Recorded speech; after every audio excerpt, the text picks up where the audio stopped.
I never thought that a single moment could change the way I saw someone I had known for years. If anyone had told me that my best friend Daniel would be the one to make my heart stumble, to make me question everything I thought I understood about friendship, I would have laughed it off. Because for so long, Daniel was simply that, my friend. The person who stood beside me through every twist in my life. The one who never demanded more, never crossed a line, and never gave me a reason to believe he wanted anything other than what we had. But looking back, maybe I was blind to what was always there. Maybe I didn't want to see it. Or maybe I was afraid to.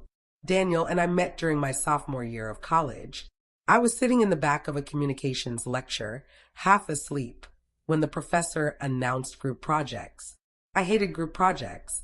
I liked working alone, doing things my way, and not having to depend on strangers.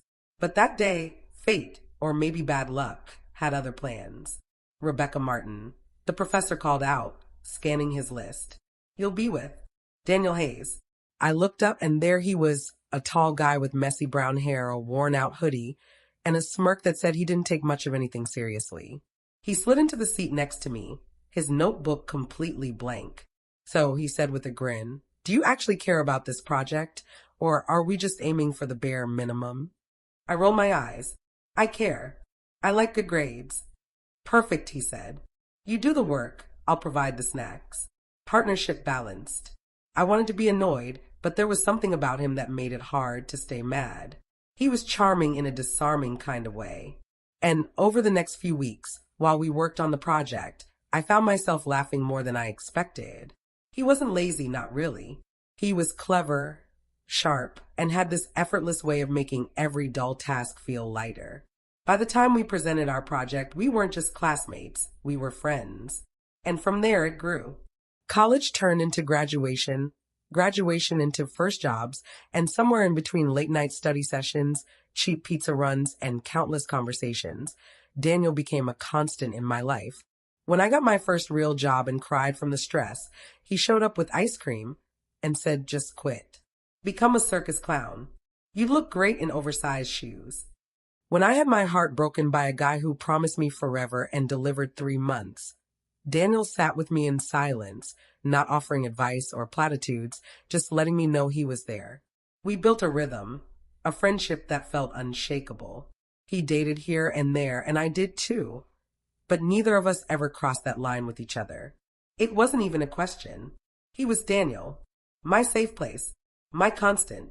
And maybe that's why I never noticed the way his eyes lingered on me sometimes, or how his smile softened when I laughed.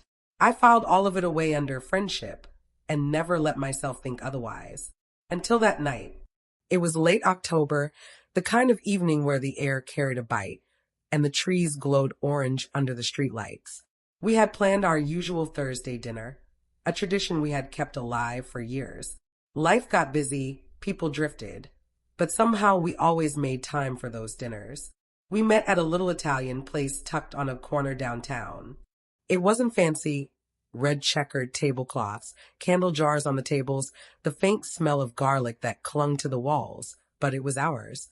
We had been coming there since our early 20s, back when splitting a pizza and 2 sodas was the highlight of the week. That night felt no different at first. We ordered, we talked, we laughed. He teased me about my obsession with planning every detail of my life, and I teased him about never owning a proper pair of dress shoes, even though he was now a lawyer. It was easy. It was us. After dinner, I thought we'd part ways, but Daniel suggested a walk through the park nearby. I hesitated. My heels weren't exactly made for long walks, but something in his tone made me agree. The park was nearly empty, quiet except for the crunch of leaves beneath our feet. The air was crisp, carrying the faint scent of smoke from nearby chimneys. I shivered, and without a word, Daniel unwound his scarf and wrapped it around my neck. It was such a simple thing. He had given me his scarf 100 times before. But this time, something felt different. My chest tightened, and for a moment I couldn't breathe. I brushed it off, telling myself it was just the cold, but deep down I knew better. We walked until we found a bench beneath a lamppost, the light casting a golden glow around us. We sat, our conversation slowing until it faded into a silence that felt heavier than usual. I could feel his eyes on me, but I didn't look. I stared at the ground, at the way the leaves gathered around my shoes, anything to avoid what I felt building in the air between us. Finally, I glanced up, and that's when I saw it. The look in his eyes. It wasn't the playful, easygoing Daniel I knew. It was something deeper, something raw. My heart thudded painfully in my chest. "What?" I asked, my voice softer than I intended. He shook his head, a faint smile tugging at his lips. "Nothing. I wonder if you realize how much you mean to me." I laughed, nervous and unsure. "Of course I do. You're my best friend." But he didn't laugh. His eyes didn't waver. Instead, he leaned closer, his gaze flicking down to my lips before returning to my eyes. My breath caught, my mind spinning.